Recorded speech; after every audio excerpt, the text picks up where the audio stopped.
एक अद्भुत घटना बताती हूँ, इस कहानी को आखिर तक सुनिएगा। 1919 में अमेरिका में 17 साल का एक लड़का मिल्टन, उसे बुखार हो गया। डॉक्टर ने कहा कि असल में लड़के को पोलियो हो गया है, लड़का सुबह तक नहीं बचेगा। शाम होने वाली थी। डॉक्टर ने ये बात अगले कमरे में उसकी माँ को कहा था, लेकिन मिल्टन ने ये बात सुन ली थी। मिल्टन को पता लग गया कि वो शायद ज्यादा देर तक नहीं रहेगा। जब उसकी माँ कमरे में आई, बहुत ज्यादा दुखी थी। मिल्टन ने उसे कहा कि माँ, आप जो ड्रेसिंग टेबल है उसे हिला दीजिए, सरका दीजिए। वो बहुत देर तक माँ को जो ड्रेसिंग टेबल था उसे सरकाने का काम देता रहा। अब ये स्थिति थी कि बेटा बहुत ज्यादा बीमार है, डॉक्टर ने कहा है कि वो नहीं रहेगा। माँ को लगा कि शायद हालुसिनेट करना होगा, अब जो भी उसकी इच्छा है वो पूरी कर देते हैं। असल में मिल्टन अपनी माँ को दुख से डिस्ट्रैक्ट करने की कोशिश कर रहा था, और साथ ही साथ मिल्टन चाह रहे थे कि जो ड्रेसिंग टेबल है वो किस ऐसे एंगल पे हो कि बाहर जो सूर्यास्त हो रहा है वो दिखाई दे, और वो सूर्यास्त को अपने जहन में उतार ले। रात होते होते मिल्टन कोमा में चले गए, और 3 दिन बाद जब कोमा से बाहर आए तो पूरी तरीके से पैरालाइज्ड हो चुके थे। उनके शरीर का कोई भी हिस्सा मूव नहीं कर सकता था, हिल नहीं सकता था, सिवाय उनकी आंखों के। सोचिए कितना एक हॉरिड एक्सपीरियंस है।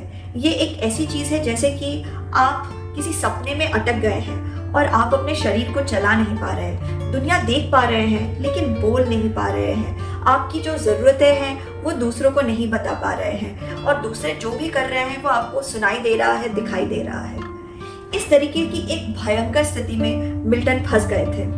उनके आसपास उनके 7 बहनें और एक भाई और माता पिता थे। लोग उनके कमरे में समय बिताते थे ताकि उन्हें कंपनी मिले, ताकि वो अकेला नहीं महसूस करें। पहले तो मिल्टन के लिए ये बिल्कुल पागल कर देने वाला अनुभव था, लेकिन धीरे धीरे एक दिन ऐसा हुआ कि मिल्टन ध्यान से लोगों को देखने लगे और उन्हें लोगों के व्यवहार के बारे में बहुत कुछ पता लगने लगा।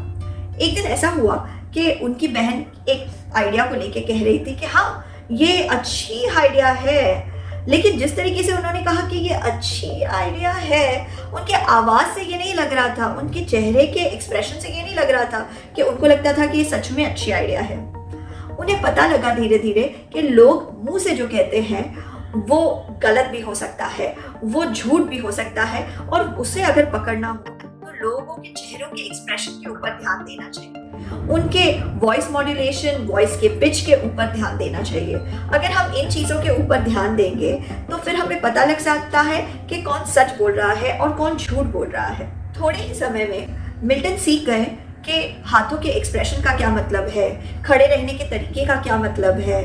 वो बासी इंसान जब लेता है तो सिर्फ नींद के लिए नहीं, वो इसलिए भी हो सकता है कि उसे सामने वाले की बातें बहुत ज्यादा बोरिंग लग रही है। बॉडी को चलाने के तरीके से लेके आवाज की पिच के तरीके तक मिल्टन को बहुत कुछ पता लग गया कि लोगों की असली इंटेंशन असल में होती क्या है और लोग दिखाते क्या है।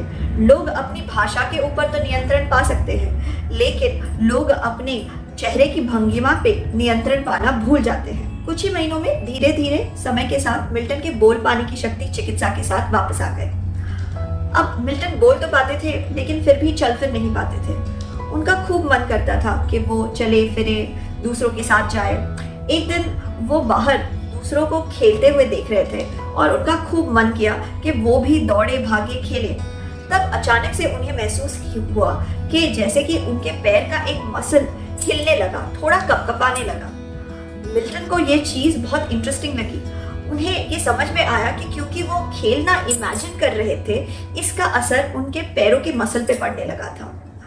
नर्स उनके पैरों की मालिश करती थी और वो सारा दिन बस खेलना इमेजिन करते थे। वो किसी एक मसल को पूरे ध्यान के साथ फोकस करते थे और सोचते थे कि वो मसल काम कर रहा है, काम कर रहा है, काम कर रहा है। धीरे धीरे जैसे कि कोई जादू हो, मिल्टन अपने पैरालिसिस से बाहर आ गए। उन्होंने पोलियो को हरा दिया था, और फिर उन्होंने वो करके दिखाया था जो कई लोग नहीं कर पाते, ज्यादा से ज्यादा लोग नहीं कर पाते। लेकिन पोलियो हार गई थी एक लड़के की इच्छा शक्ति के सामने। मिल्टन बहुत ज़्यादा इंटरेस्टेड हो गए कि किस तरीके से बीमारी से बाहर आ पाए वो, और बीमारियों के और चिकित्सा के बारे में और सीखने के लिए समय के साथ वो मेडिकल स्कूल गए। वहाँ से वो साइकाइट्रिस्ट बने। साइकाइट्रिस्ट बनने के बाद उन्होंने हिप्नोथेरेपी सीखी और अपने समय के सबसे महानतम साइकोलॉजिस्ट, साइकोथेरेपिस्ट बने। उनका नाम है मिल्टन एरिक्सन। ये कहानी मैंने हाल ही में पढ़ी थी और मुझे ये बहुत ही अद्भुत लगी। मिल्टन एरिक्सन का काम मनोवैज्ञानिकों के बीच में लेजेंडरी है, लेजेंडरी। वो एक मास्टर हिप्नोथेरेपिस्ट है, हिप्नोटिस्ट है। आप अगर मिल्टन एरिक्सन के वीडियोस सिर्फ YouTube पे देखेंगे, उनके बात करने के तरीके से ही आप वीडियो से ही हिप्नोटाइज हो जाएंगे। वो इतना ज़्यादा पावरफुल है। मिल्टन एरिक्सन के काम को बेस बना के आज के समय का NLP यानी कि न्यूरो लिंग्विस्टिक प्रोग्रामिंग डेवलप किया गया है। एरिक्सन ने अपने जीवन काल में अलग अलग तरीके के लोगों को अलग अलग अजीब बीमारियों से निजात दिलाया है। कहीं पे एडिक्शन हो या तो फिर स्किज़ोफ्रेनिया हो या कोई और तकलीफ हो। मिल्टन एक मैजिक डॉक्टर बन गए थे और वो सब इस वजह से क्योंकि उन्होंने अपनी जिंदगी की सबसे बड़ी अभिशाप को कहीं पे एक वरदान में बदल दिया। इस कहानी से हमें ये पता चलता है कि इंसान के मन की शक्ति के सामने कुछ भी नहीं। अगर आपकी फैमिली आपका साथ देती है तो वो आपके लिए एक बहुत बड़ा वरदान है। आप अपनी इच्छा शक्ति से एक ट्रेजेडी को भी एक सुपर पावर में बदल सकते हैं। सब कल्पना की बात है। इस कल्पना शक्ति को हल्के में मत लीजिए, इस कल्पना शक्ति का पूरा इस्तेमाल कीजिए। जिंदगी में ज्यादा लालची होने की जरूरत नहीं है, लेकिन याद रखिएगा कि आप जिंदगी में जिस चीज में भी अपना पूरा ध्यान केंद्रित करेंगे वो चीज अच्छी होगी ही होगी। आशा करते हैं मिल्टन एरिक्सन की इस कहानी से आपको बहुत ज्यादा प्रेरणा मिली है। मुझे तो बहुत ज्यादा प्रेरणा मिली है। ये प्रेरणादायक कहानी दूसरों के साथ शेयर करना याद रखिएगा। लाइक बटन दबा के मुझे बताइए कि आपको ये वीडियो पसंद आया है। आपके मूल्यवान समय के लिए धन्यवाद।